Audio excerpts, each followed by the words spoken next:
세조와 상원사 이야기 시작하겠습니다. 단종의 어머니 현덕왕후 권씨는 세종 13년 13살의 나이에 입골했다.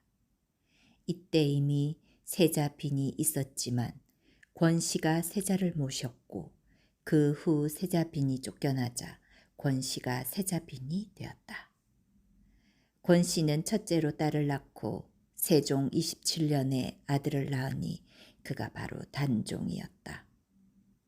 그러나 권씨는 안타깝게도 상고에 시달리다 출산 사흘 만에 죽고마니 그때 나이 24이었다. 궁에서는 그녀를 안산에 안장하고 그 무덤을 소릉이라 칭했다. 그 후 세종이 승하하자 문종이 즉위했고 문종 역시 왕위에 오른 지 2년 만에 세상을 뜨고 말았다.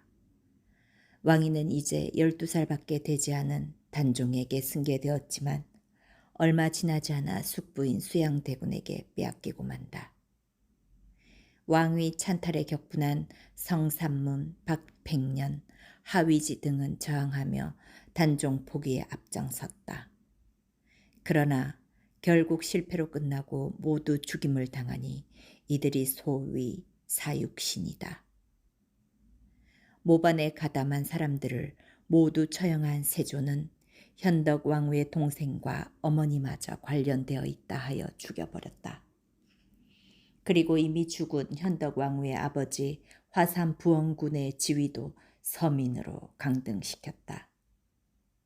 어느 날 밤 세조의 꿈속에 죽은 현덕 왕후가 나타났다. 현덕 왕후가 원한 맺힌 눈으로 세조를 노려보았다. 내 놈이 죄 없는 내 자식을 죽였으니 나도 내 자식 놈을 죽이겠다. 그러고는 세조의 얼굴에다 침을 뱉었다.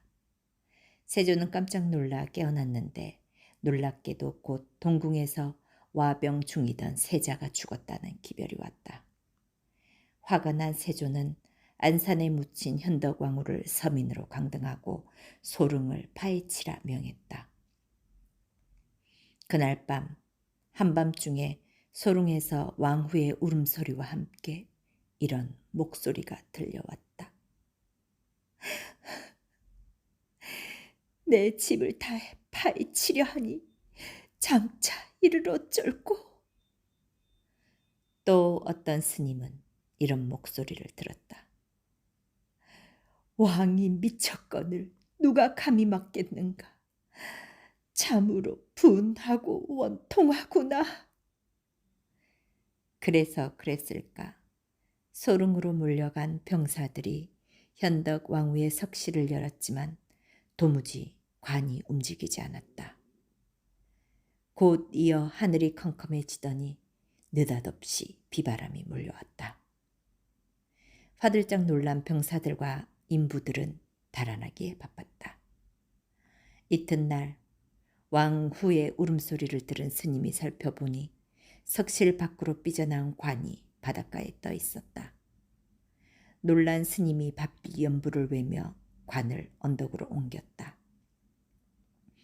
그런 다음 임금 백성들을 불러 함께 향을 피우고 제사를 지내자 비로소 관이 움직이기 시작했다. 한편 현덕왕후의 저주에 시달리던 세조에게 또 다른 고통이 찾아왔다. 왕후가 침을 뱉은 자리마다 종기가 돋아난 것이다. 그 종기는 차츰 온몸으로 번지더니 고름이 맺힐 정도로 악화되었다. 온 나라의 명의를 부르고 온갖 신약을 써봐도 차도가 없었다. 세조가 중전에게 말했다. 백약이 무효이니 내 원죄가 크기 때문일 것이요. 아무래도 부처님 전에 나아가 죽은 원혼들을 달래줘야겠소. 그렇게 하시지요. 문수 도량인 오대산 상원사가 좋을 듯합니다. 왕은 곧 조촐한 행장을 꾸린 뒤 오대산으로 향했다. 월정사에서 참배하고 나서 상원사로 가던 중 웅장한 산새와 맑은 계곡물에 반한 세조는 산간 벽수에 몸을 담그고 싶었다. 그는 그때까지도 온몸에 종기를 앓는 추한 모습을 내보이고 싶지 않았다.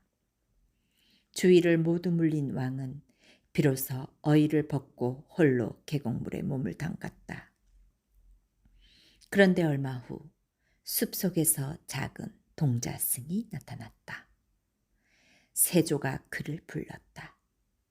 예희야, 이리 와서 등이나 좀 밀어주지 않으련? 좋아요. 동자승이 선선히 내려와 고사리 같은 손으로 임금의 등을 밀어주었다. 왕은 고맙다는 인사말과 함께 단단히 주의를 주었다. 누구한테도 임금의 옥체를 보았다고 말해서는 아니 된다. 그러자 동자승은 이렇게 응수하는 것이었다. 대왕께서도 어딜 가서 문수 보살을 칭견했다 하지 마시오.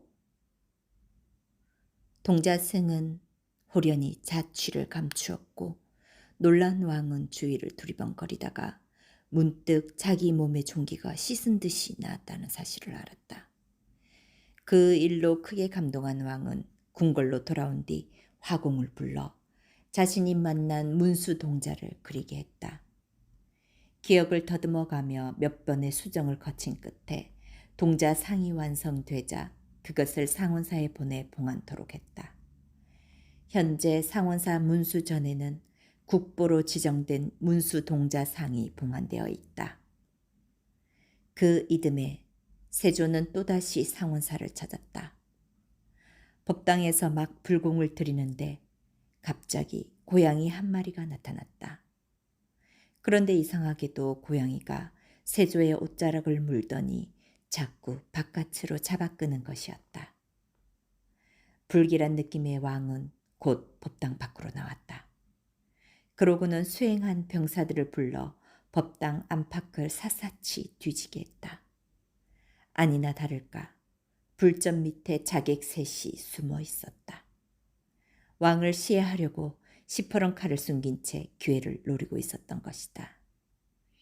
자객들을 붙잡아 끌어내는 사이에 그 고양이는 어디론가 사라져 버렸다. 세조는 자신의 목숨을 구해준 고양이를 위해 강릉에서 가장 기름진 논 500섬지기를 상원사에 하사했다. 그리고 매년 고양이를 위한 제사를 지내도록 명했는데 절에서는 이때부터 묘답과 묘전이라는 말이 생겨났다. 공양미라는 말도 고양이를 위한 쌀에서 유래됐다는 일설이 있다. 궁궐로 돌아온 세조는 한양 근교의 여러 사찰에 묘전을 설치해 고양이를 키웠고 전국에 고양이를 잡아 죽이는 일이 없도록 하라 명했다. 지금도 상원사에 가보면 전설을 입증하기라도 하듯 문수전 입구 왼쪽에 두 기의 고양이 석상이 세워져 있다.